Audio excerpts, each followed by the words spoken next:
지난 시간에 우리가 이 본문 가지고 로뎀나무에서 지금 지쳐있는 엘리야를 하나님께서 다시 일으켜 세우시고 결국에는 하나님의 산 호렙산으로 인도하시는 이 장면을 통하여서 우리가 지난 시간에 기억나십니까? 영적 침체를 이기는 비결에 대해서 배웠습니다.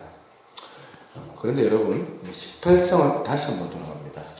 18장 마지막 구절에 지금 마지막에 어떻게 마무리되는가 가만히 보니까 이제 그토록 기다렸던 3년 6개월 동안 비가 오기만을 기다렸는데 비가 쏟아진 거예요.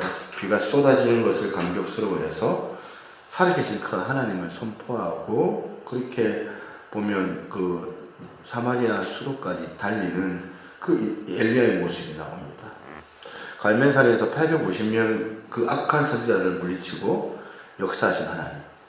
엘리야가 그렇게 간절히 기도할 때 3년 6개월 동안 가뭄을 종식시켜 주시고 드디어 민족에게 임하였던 그 저주를 풀어주시는 그 하나님의 그 역사하심을 보면서 너무너무 기뻐가지고 춤을 추는 그 엘리야의 그 모습으로 마무리합니다.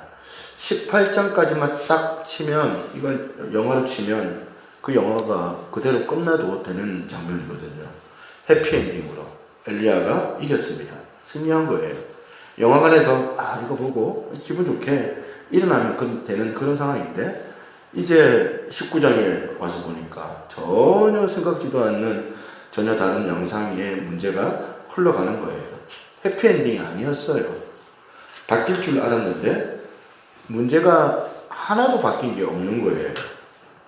여러분 이 아합 왕의 태도를 한번 보세요. 이해가 안 돼요. 엘리야를 통해서 이 아합 왕이 계속해서 그 기적의 현장을 지켜봤잖아요. 그쯤 하면 지금까지 놀라운 하나님의 역사를 목도했다면 이게 상식적으로는 해결을 해야 돼요. 해결해야 되고 땅을 치고 자복하고 하나님 말고 자기가 다른 우상을 섬겼던 것들에 관하여서 눈물로 그렇게 하나님을 찾았을 것 같은데 아합 왕은 어때요? 전혀 여전히 정신을 못 차려요. 여전히 사악한 자기 부인이었던 그 이세벨의 영향력에서 벗어나지를 못합니다. 19장 1절에 그 반전이 일어나요. 슬픈 반전이에요. 아합이 엘리야가 행한 모든 일과 그가 어떻게 모든 선지자를 칼로 죽였는지를 이세벨에게 말하니 지금 이세벨의 눈치나 보고 있는 아합 왕. 아합도 변화가 없지만 변화가 없는 것은 이 악한 여자 이세벨도 변화가 없어요. 마찬가지예요. 2절에 보니까 이세벨이 사신을 엘리야에게 보내어 이르되 내가 내일 이맘때에는 반드시 내 생명을 저 사람들 중에 한 사람의 생명과 같게 하리라. 지금 이제 변화되기는커녕 더 이 이세벨은 강팍해져가지고 엘리야를 죽이려고 하고 있습니다. 여러분 저도 이제 목회하면서 겪어보니까 이게 인생이더라는 거예요. 잘 안 바뀌어요. 안 바뀌는 거예요. 상식적으로 보면 그 정도 역사가 일어났다면 회개하고 다 내려놓고 하나님 앞에 나와서 솔직하게 용서해달라고 구하고 찾을 것 같은데 사람이 안 바뀌어요. 왜 그럴까요? 자기 틀이 있는 거예요. 자기 생각의 기준이 있는 거예요. 자기 고집이 있어가지고 그 틀을 벗어나는 그런 어떤 상황이 있어야 돼요. 그 틀을 벗어나지는 못하니까 어떤 하나님도 받아들일 수가 없는 거예요. 그런데다가 제가 성경을 읽으면서 참 묘한 아이러니 하나가 있습니다. 정말 변해야 될 사람은 아합인데 아합이 안 변해요. 정말 바뀌어야 될 사람은 이세벨인데 이세벨이 안 변해요. 그런데 누가 바뀝니까? 누가 변합니까? 변화되지 말아야 될 엘리야가 변화되었어요. 그전에는 기도의 사람, 그전에는 믿음의 사람, 그전에는 순종의 사람으로 참 우리가 볼 때는 위대한 선지자라고 말하는 칭찬받는 엘리야인데 지금 19장에 와서는 자기가 죽겠다고 죽여달라고 그 믿음이 나약해진 거예요. 상징적으로 많은 생각을 가지게 하는 부분입니다. 오늘 이게 한국교회의 현실이 아닐까 생각을 해요. 젊은 목회자가 신학교를 졸업을 하고 그리고 청운의 꿈을 안고 교회를 개척을 합니다. 젊은 목회자가 참 살아계신 하나님을 의식을 해가지고 교회 개혁을 꿈꾸고 전통교회에 청빙을 받아서 부임을 합니다. 교회를 가서 얼마나 젊었을 때는 개혁의 깃발을 피치를 듭니까? 그러면서 여러분 예배를 이런 식으로 드리면 안 됩니다. 조직도 이렇게 해서는 안 됩니다. 여러분 하나님을 의식해야 됩니다. 그렇게 하면서 젊은 열정을 가지고 교회를 시작했는데 한 10년 지나고 한 20년 지나가면 그 교회에 가보면요, 교회가 하나도 바뀐 게 없어요. 누가 바뀌었습니까? 그렇게 개혁의 깃발을 들었던 목사님이 바뀐 거예요. 그저 그런 목사로 전락해가지고 그냥 밥이나 먹고 사는 그런 목사로 전락해가지고 그렇게 살아가는 그 불행한 일이 오늘날 교회 안에 자주자주 보여지고 목격되는 그런 일이에요. 저도 생각을 해봐요. 저도 지금 그런 길을 가고 있지는 않는가. 그런 목사로 그냥 그저 그렇게 살아가고 있지는 않는가. 자꾸 말씀을 빗대어서 내 자신을 한 번씩 돌아봐요. 사람들이 바뀌기를 그렇게 기대를 했는데 우리고 달래고 협박도 하고 그래도 막 안 바뀌는 거예요.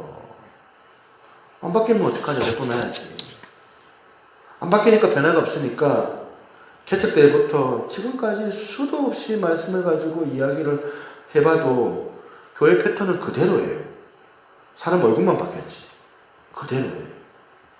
그러니까 목회자가 지치는 거예요. 엘리야가 지금 그런 상황입니다. 그러니까 가만히 한번 생각해 보세요.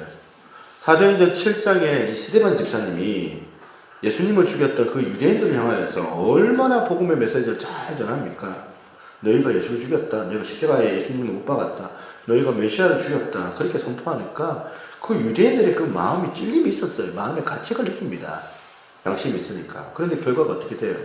사도행전 7장 54절에 보니까 그들이 이 말을 듣고 마음이 찔려 그를 향하여 이를 갈가는. 오늘도 여러분 이 설교를 듣는 여러분 가운데 자꾸 제가 송 목사가 책망을 하고 문제를 지적하는 것 때문에 마음으로는 이를 가는 정도는 아닐런지는 모르지만 마음에 그런 어떤 부정한 마음을 가지고 계시는 분이 있을는지도 몰라요.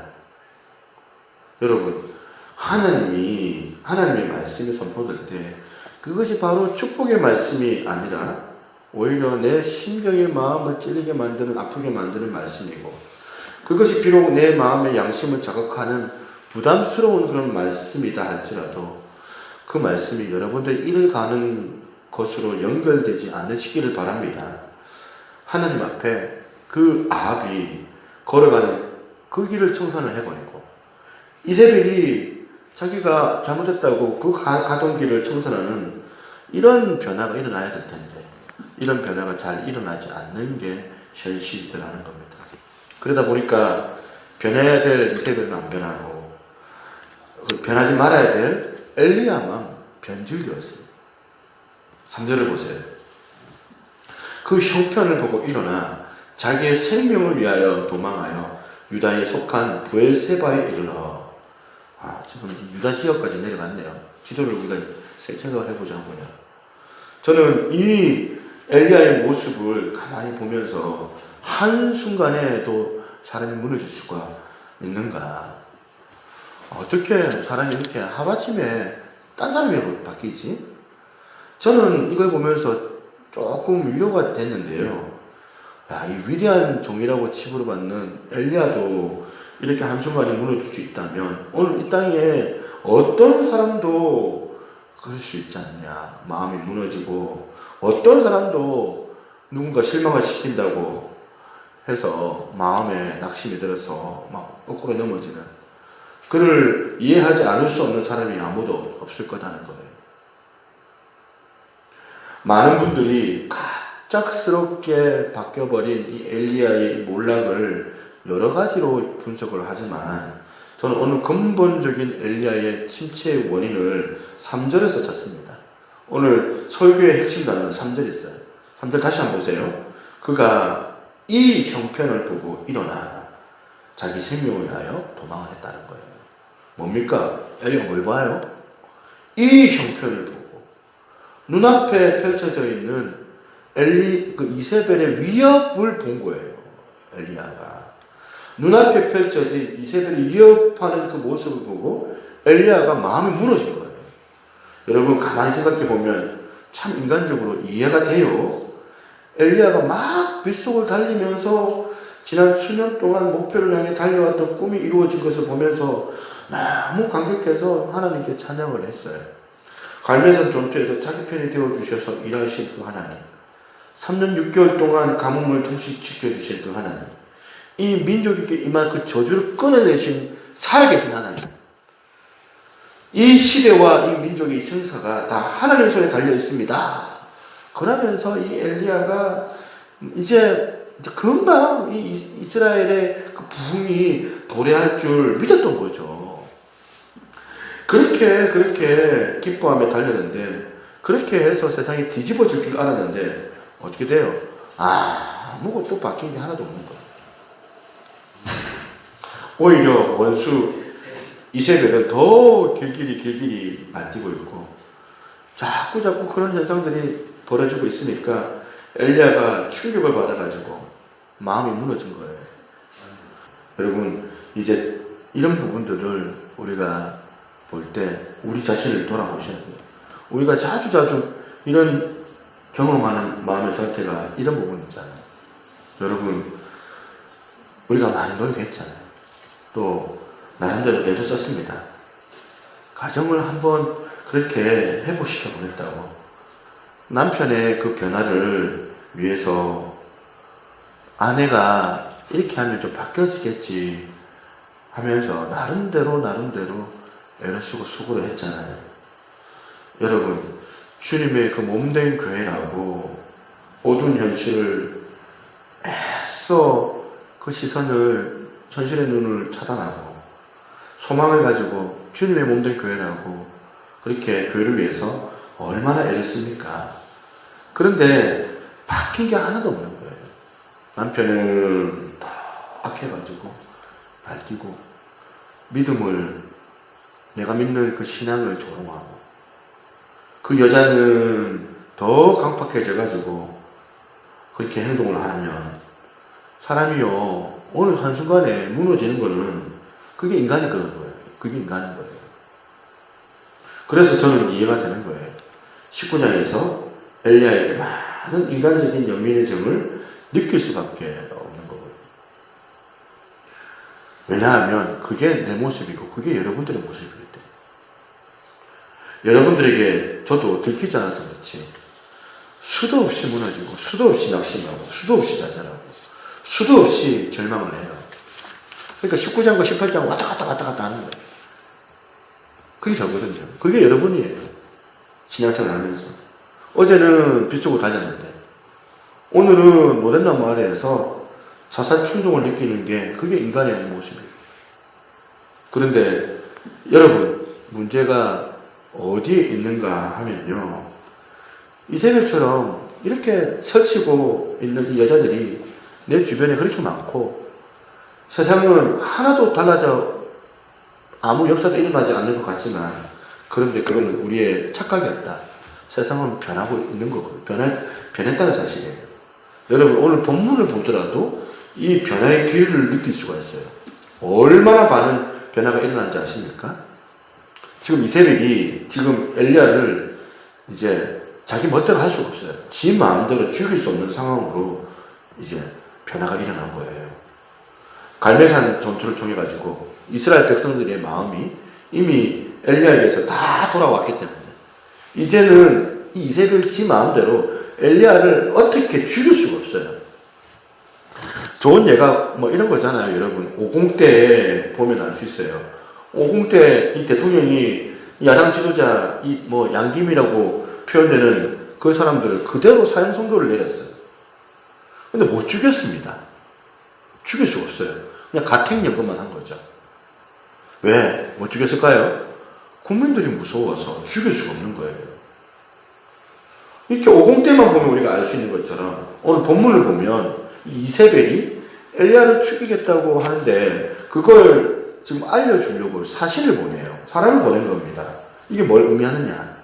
죽일 마음이 없으니까 당장 죽일 것 같이 통보를 하고 그렇게 하지 않습니다. 죽일 마음이 없으니까. 죽이면 안 되니까. 그냥 자객 보내가지고 쭉 찔러 죽이면 되지. 뭐 한다고 그 전날 내일 이맘때에 내가 자객을 보낸다고 이걸 하겠어요. 그건 뭐 의미하는 거예요? 그건 네가 알아서 도망쳐라는 거예요. 도망가라는 거예요. 이건 이미 이세벨의 그 상황이 바뀌었다는 거거든요. 상황이. 이세벨이 엘리야를 죽일 힘을 상실해버린 그런 상태입니다. 그러니까 할 수 있는 거는 협박밖에 없는 거예요. 이세벨이 할 수 있는 거는. 저는 이걸 영적으로 풀이를 해요. 이게 사단의 모습입니다.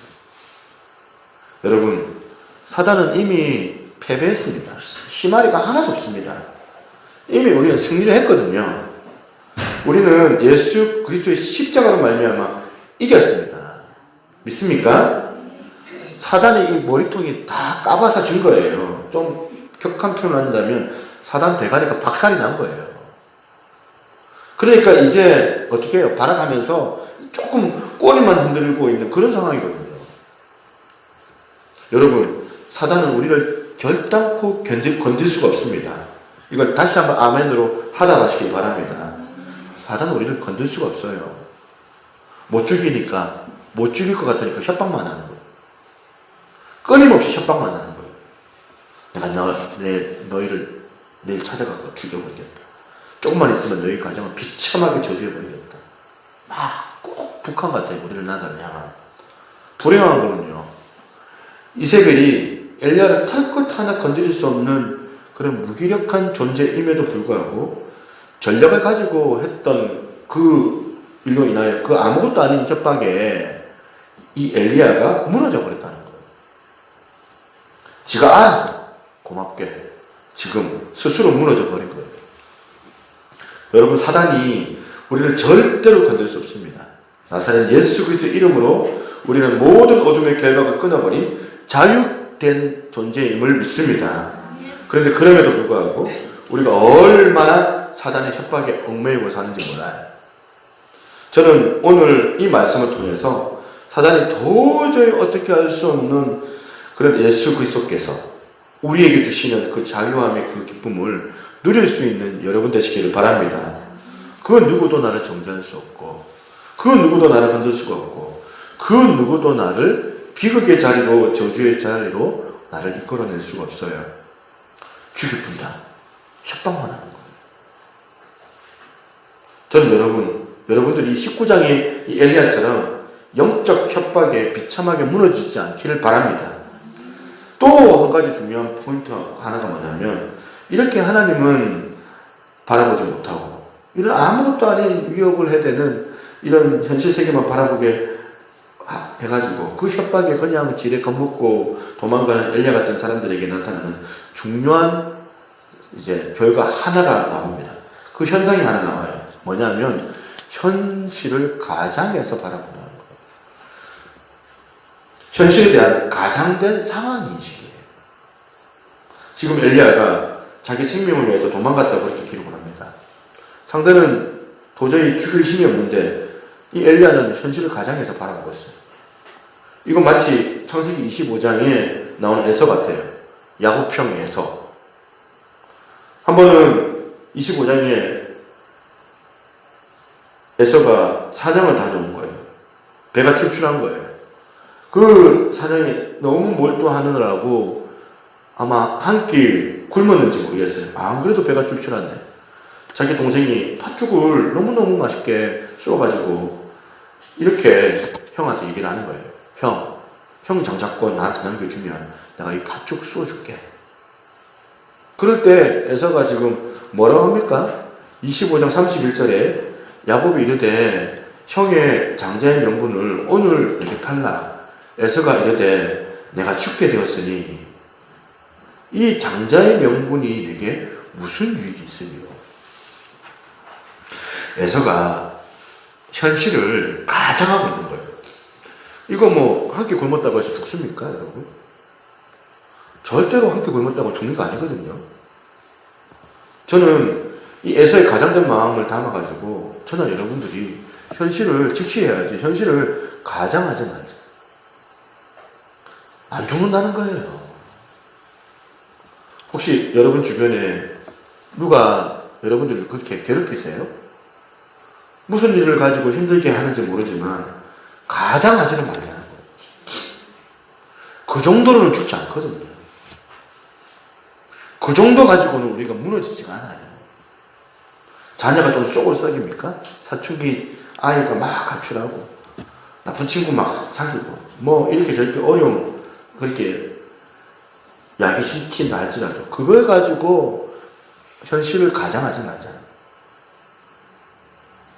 현실을 가장하면 안 되는 거거든요. 하루는 예수님께서 이 제자들을 데리고 배를 타고 가시는데 너무너무 피곤하셨나 봐요. 배에서 잠깐 주무시는데 그 사이에 강풍이 불어닥친 겁니다. 제자들이 얼마나 놀랐는지 마태복음 8장 25절에 보니까 제자들이 나와 깨우며 이르되 주여 구원하셔서 우리가 죽겠나이다. 이해가 돼요. 얼마나 그 파도가 무서웠으면 그렇게 했겠어요. 그런데 그렇게까지 깨웠더니 예수님께서 주무시다가 일어나셔가지고 풍랑을 잠잠하시기 전에 먼저 하신 일이 있습니다. 뭘까요? 제자들이 꾸짖었어요. 믿음이 적은 자들아. 왜 꾸짖었을까요? 주님 풍랑 때문에 내가 멀미가 나가지고 죽겠나이다. 이 정도라고 했다면 몰라도 지금 예수님이 타고 계시는 그 배에 어떻게 우리가 죽을 수 있느냐는 거예요. 예수님이 타고 계시는데 제자들이 지금 어떻게 해요? 현실을 가장하고 있는 거예요. 저는 여러분의 삶 가운데 이런 애서가도 받고 이런 제자들과 같은 현실을 호들갑스럽게 가장하는 너무나도 못된 성품이 있다는 거. 그리고 그것을 원수 사단 마귀가 교묘하게 이용해가지고 날마다 여러분의 그 생각을 어둡게 한다는 것을 여러분 마음으로 인정하시길 바랍니다. 여러분, 그렇게 교회를 주로 어렵게 하는 사람들을 보면 그 말로, 자기 말로 교회를 힘들게 하는 사람들을 보면 다 보면 침소봉대예요. 이야기를 들어보면 당장 교회 문 닫을 것처럼 그렇게 호도해요. 과장해서 이야기해요. 사단이 공격하는 게 이런 것들이거든요. 당장 과장해가지고 당장 죽을 것처럼 말해요. 그렇지가 않습니다. 겁주려고. 여러분, 예수님의 교회가 그렇게 부실하지 않거든요. 여러분의 가정에서 무슨 힘든지는 몰라도 부부를 한 가정으로 그렇게 이끌어 나가실 때 하나님께서 그렇게 부실하게 세우지 않으신 거거든요.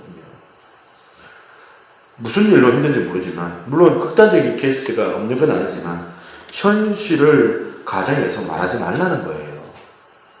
왜냐하면 이렇게 현실을 가정에서 말할 때 어떤 결과가 나오는지를 우리가 보셔야 돼요. 엘리야가 지금 첫 번째 현실을 가정에서 이야기를 하니까 어떤 결과가 나왔습니까? 말씀 공급이 차단이 되니까 그것이 현실 도피로 연결이 되더라는 거예요. 지금 엘리야가 이것보다 더 어려운 상황도 있었잖아요. 더 어려운 상황에 그 상황에서도 이 엘리야는 현실 도피한 적이 한 번도 없어요. 단 한 번도. 최악의 절망적인 상황에서도 믿음으로 맞서 싸웠던 사람이 바로 엘리야예요. 그리고 또 하나는 하나님의 이끄심에 따라서 움직였던 사람이었어요. 또 하나님 말씀하시기 전에 이 엘리야가 절대로 움직이지 않습니다. 그런데 오늘 본문 1절에 보니까 그가 자기 형편을 보고 일어나 자기 생명을 위하여 도망하여 지금 그 형편을 보고 현실을 이라는 이 단어를 본 거예요. 현실이라는 이 단어가 한자로 풀면 현이라는 이 단어가 이 한자가 왕자에다가 볼견자예요. 그러니까 지금 뭘 의미하냐면 이 현이라는 이 단어가 보는 것이 왕노릇한다는 거예요. 보는 대로 움직이는 게 인간이라는 거예요. 이런 뜻이라는 거예요. 그러니까 엘리야가 지금 이세벨만 보는 게 이세벨만 보이는 거예요. 지금 현실에. 역사하는 그 하나님이 눈앞에 보이지 않으니까 그 하나님 바라보지 않고 협박하는 이세벨 정신 나간 그 여자가 눈앞에 보이니까 왕자에다가 볼견자 보이는 것만 따라가니까 현실이 무너지더라는 거예요. 저는 여러분들이 옆에서 협박하는 악한 사단의 세력의 영향을 받는 존재가 아니라 오늘도 일하고 오늘도 역사하시는 여호와 하나님의 영향을 받고 그 하나님을 바라보는 그 영안이 열려지는 은혜가 있기를 바랍니다. 영안이 열려지면 현실 도피하지 않습니다. 절대 현실 도피하지 않아요.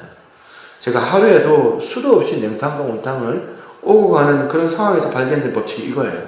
하나님 바라보면 오만 사람이 벌떼같이 달려들어도 저를 죽이려고 해도 겁나지가 않는데 이 막막한 현실만 바라보면 이건 너무 나한테는 무거운 짐이에요. 두려워요. 내려놓고 싶어요. 도망가고 싶어요. 저는 여러분에게 주어진 이 환경의 장애물을 탓하는 사람 되지 않고 도리어 그 무서운 협박에 놀아나는 자신의 나약함을 직시할 수 있는 깨달음이 있기를 바랍니다. 현실 도피하지 않는 하나님의 사람들이 다 되시기를 바랍니다. 두 번째, 하나님과의 그 관계 단절이 결국에는 고독이라는 감정 처리를 실패하게 만들더라는 거예요. 여러분, 지금 지난주에도 살펴보셨지만 18장에서도 엘리야는 여전히 혼자였습니다. 그 박수치는 사람들 떠나가지고 갈멜산 꼭대기를 올라가가지고 혼자 기도하러 올라가요. 그리고 고독하게 머리를 무릎에 파묻고 하나님 앞에 기도했던 사람이 바로 엘리야였어요. 오늘 본문에서도 마찬가지예요. 데리고 가던 산 두고 하룻길쯤 광야에 가가지고 노뎀나무 아래에 앉았습니다. 상황은 똑같아요. 혼자예요. 18장에서의 엘리야의 모습과 19장에서의 엘리야의 모습이 상황과 똑같은데 지금 마음은 너무너무 다르더라. 너무 다른 이유가 무엇 때문에 그럴까요? 그러니까 우리는요, 겉으로는 드러나는 환경에 지배받는 인생이 아니라는 거예요. 함몰운동이라는 그런 표현이 있습니다. 갑자기 도로가 지반이 내려앉고 웅덩이가 생겨서 함몰되었다. 이거는 뭘 의미하냐면 이미 밑에서는 보이지 않는 그 세계가 있어가지고 그 보이지 않는 세계에서 문제가 발생했기 때문에 나중에는 결국에는 그 지반이 내려앉는 거잖아요. 엘리야가 하나님과의 그 관계가 잘 정립되었을 때는 그 고독이라는 그 감정 때문에 그 외로움이라는 감정 때문에 자기 삶이 휘둘리지가 않는 거예요. 하나님과의 그 관계가 문제가 생기니까 왕자에다가 볼견자라고 하는 지 눈앞에 보이는 이 이세벨의 영향을 받으니까 마음에 두려움이 임하고 감정 처리가 안 되더라는 거예요. 여러분, 인생은 고독해요. 누구나 다 고독한 인생이에요. 외로운 인생이에요. 여러분이 시집을 가면, 여러분이 장가를 가면 여러분의 그 고독의 문제가 다 해결될 줄 알았잖아요. 그런데 그게 착각 중에 착각이었다는 사실을 우리가 알잖아요. 결혼한다고 해서 우리 안에 있는 본질적인 고독의 문제가 없어지질 않습니다. 하나님이 주신 그 외로움의 자리가 있거든요. 그걸 우리가 감수해야 되거든요. 우리 가정만큼 부부 사이가 원만하고 서로를 배려하는 가정이 어디 있겠습니까? 라고 그렇게 말을 해야만 하는 저를 여러분도 아시잖아요.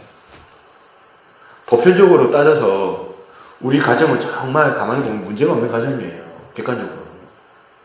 하지만 제가 져야 할 짐을 우리 집사람이 손 하나 그렇게 건들 수가 없거든요. 제 문제를. 결혼했지만 그러니까 여전히 각각의 개체들은 고독한 거예요. 여러분에게 단호하게 말씀드립니다. 자꾸 외로움을 겪고 계시는 분. 자꾸 여러분만 외로운 게 아니라는 거예요. 모든 사람들이 다 외로움을 겪고 있어요. 여러분의 가정만 외로운 게 아니에요. 모든 가정이 부부간에 그 어떤 문제가 있어가지고 다 문제로 시름시름 앓고 있는 겁니다. 그럴 때 이 고독이라는 이 감정을 어떻게 처리하느냐가 여러분들이 죽고 사느냐의 문제거든. 그 문제를 잘 해결하지 못해가지고 자꾸 이상한 데 가가지고 그걸 해결해 보려고 그런 역기능적인 쪽으로 마음을 기울여가지고 막 바람을 피운다든지 막 보면 뭐 가보지도 않는 그 밤업소에 막 가가지고 막 술을 마신다든지 그런 일로 말미암아 몰락하는 일들이 우리 주변에 너무너무 많더라는 거예요. 그런가 하면 세 번째로 하나님과의 그 관계 단절이 창조의식 파괴로 연결이 되고 그것이 자기 연민이라는 비참한 쪽으로 기차게 되더라는 거예요. 4절 하반절을 한번 보세요. 하반절에 보니까 여호와여 넉넉하오니 지금 내 생명을 거두시옵소서. 나는 내 조상들보다 낫지 못하나이다 하고 여태 한 번도 보여주지 않았던 이 엘리야의 감정이 나와요. 하지만 뭐 언제는 혼자가 아니었습니까? 엘리야가. 그럼 그리스도인가에서도 늘 혼자였고 늘 고독하게 하나님 앞에 기도했던 사람이 엘리야였어요. 한 번도 내가 남과 자기를 비교해가지고 나는 이것밖에 안 돼. 나는 비참한 존재야. 그렇게 말한 적이 없어요. 그런데 하나님과의 그 관계가 단절되니까 눈에 보이는 것에 영향을 받아요. 그 영향이 결국에 내면의 창조의식이 파괴되고 사라지고 그 내면에 늘 남들에 대한 비교의식이 그 자리에 차곡차곡 쌓여져 가지고 그게 열등감으로 그것이 자기 연민으로 기차게 되더라. 얼마나 여러분 이게 무서운 법칙입니까? 왜 나만 이 모양인가? 왜 나한테는 이것밖에는 못하는 그런 존재인가? 그렇지 않다는 거예요, 여러분. 예수 믿는 사람에게 가장 위험한 감정이 뭐냐면 자기 연민이에요. 자기 연민은 창조의식을 파괴하는 것에서부터 시작된다는 사실입니다. 누가 여러분들을 비참하게 만들었습니까? 여러분들이 우연히 생겨난 존재가 아니에요. 하나님께서 여러분들을 창조하셨잖아요. 저는 오늘의 이 말씀을 가만히 살펴보면서 18장의 엘리야의 모습하고 19장의 엘리야의 모습을 보면서 너무너무 중요한 포인트 하나를 발견해요. 환경은 똑같아요. 달라진 건 없어요. 17장에서도 죽이겠다고 했고 18장에서도 힘들었고 19장에서도 힘들어요. 17장에서는 엘리야가 혼자였지만 18장에서도 여전히 엘리야가 혼자였고 19장에서도 혼자였어요. 달라진 게 없어요. 그런데 18장의 엘리야의 모습은 위대한 영웅의 모습이고 19장의 이 엘리야의 모습은 뭐예요? 우리들의 일그러진 영웅이에요. 비참하게 몰락된 한 존재로 그렇게 전락해버려요. 여기서 발견한 게 뭡니까? 사람은요, 각각의 값어치가 다 틀려요. 여기 계신 분들도 마찬가지예요. 인생을 값어치가 똑같다고 생각하시면 오산입니다. 그렇지 않습니다. 이 안에는 너무나도 값어치가 존귀한 인생이 있는가 반면에 또 별 쓰잘데없는 인생도 있다는 사실이에요. 그런데 더 중요한 게 뭐냐? 그 인생의 값어치는 자기가 스스로 결정한다는 거예요. 옆 사람이, 내 남편이 여러분의 인생의 값어치를 규정짓지 않습니다. 이걸 민수기 법칙, 민수기 14장 28절의 법칙이라고도 합니다. 민수기 14장 28절을 같이 한번 이거 읽어볼까요? 같이 했습니다. 시작. 그들에게 이르기를 너희 여호와의 말씀에 내 삶을 두고 맹세하노라. 너희 말이 내 귀에 들린 대로 내가 너희에게 행하리니. 너희 말이 내 귀에 들린 대로 내가 너희에게 행하리니. 지금 이스라엘 백성이 홍해를 건너고 가나안 땅을 향해 가다가 이 가데스 바네 앞에서 간첩 12명을 보내가지고 정탐을 보냈는데 나중에 돌아와가지고 12명이 보고를 하는데 10명은 뭐라고 보도합니까? 우리 죽었다는 거예요. 아까 말한 것처럼 현실을 가장하는 거죠. 왕의 볼견자예요. 가서 보니까 거인들이 보이는 거예요. 자기 눈에. 적군들이 보여요. 무기가 너무나도 우리하고 비교할 수 있는 무기를 가지고 있는 거예요. 그래서 우리는 메뚜기 같다는 거예요. 우리는 죽었다. 절대로 우리는 저 가나안 족속과 싸워서 이길 수 없다. 그런데 여호수아와 갈렙은 이 두 사람은 무슨 소리 하느냐? 우리 보호자가 우리 하나님 여호와 하나님이신데, 거기는 덩치가 크고 엄청난 힘을 가졌지만 그들에게는 보호자가 없고 그들의 보호자는 떠났고, 우리의 보호자 되시는 그 하나님께서 우리와 함께 하신다. 저들은 우리의 밥이다. 하나님이 민수기 14장 28절에 그래서 이렇게 말씀하시는 거예요. 너 방금 너를 메뚜기 취급을 했니? 네가 메뚜기라고 말했니? 네 말이 내 귀에 들린 대로 너는 그런 인생이 될 것이다.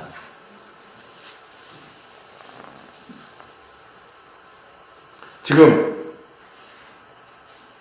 하나님의 그 이름을 걸고 맹세하시는 말씀이 민수기 14장 28절의 말씀. 여호와 하나님께서 당신을 이름을 걸고 하신 것이 바로 이거예요. 맨날 죽겠다. 맨날 나는 쪼다 같은 인생이다. 우리 집구석은 다 그렇지 잘 되는 집구석이 아니에요. 우리 새끼들은 그저 그런 삼류 인생이나 될 것이지 이놈의 교회는 날마다 이 모양이고 부모할 수 없다. 날마다 이렇게 떠들고 다니는 인간이 세상에서 성공하고 사람들에게 인정받고 존중받고 행복하게 사는 이런 일이 일어난다면 내가 하나님은 아니다 이 말이거든요.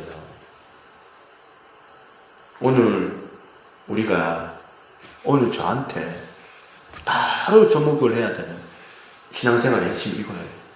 사단은요, 오늘도 저를 향해서 날마다 공격을 해요. 왜 그것밖에는 안 나느냐? 왜 그것밖에 못하느냐? 그러면서 사람들 보내가지고 예배를 허틀어 놓습니다. 저 안에 이 두려움을 밀어넣는 거예요. 그런데 그 사단은 제 몸에 털끝 하나 건드리지 못하는 나약한 존재예요. 규정을 누가 지어요? 내가 나를 규정 짓는 거예요. 어떤 공격이 있어도, 어떤 연단이 와도, 어떤 어려움이 있어도 나는 전능하신 하나님을 믿습니다. 내 속에 일하시는 살아계신 하나님, 내 보호자가 되시는 그 하나님, 그분이 오늘도 나와 함께 일하고 계시기 때문에 나는 절대로 무너지지 않습니다. 믿습니까? 믿음을 가지고 싸워나가면 하나님께서 내 말에 네 말이 내 귀에 들린 대로 그대로 시행하겠다. 그 선택권이 여러분에게 주어졌다면 여러분들을 스스로 싸구려 인생으로 취급할 수가 없는 거예요. 저는 여러분의 인생을 보다 더 존귀한 인생, 가치 있는 그 인생으로 삼으시고 살아갈 수 있는 은혜가 있기를 바랍니다. 하나님께서 이 절망하는 이 엘리야에게 처방전을 주시는데 대단한 처방전이 아니에요. 무슨 처방전 주십니까? 푹 자고 한 상 차려 먹고 일어나라는 거예요. 저는 오늘 이 말씀을 통하여 여러분 내면의 변화가, 여러분 내면의 그 혁명이 일어나기를 바랍니다. 결론은 뭡니까? 이렇게 여러분 더 강해져야 됩니다. 사단의 공격이 임할 때가 있겠지만 그 공격을 막 치명적인 그런 공격이라 생각하지 말고 시시한데 그 마음을 쓰지 말자는 거예요. 우리가 고정해야 될 하나님께 고정을 해서 이런 여러 여타의 불미스럽고 작은 일들 마음을 두지 말고 힘을 내자는 거예요. 기도하시겠습니다.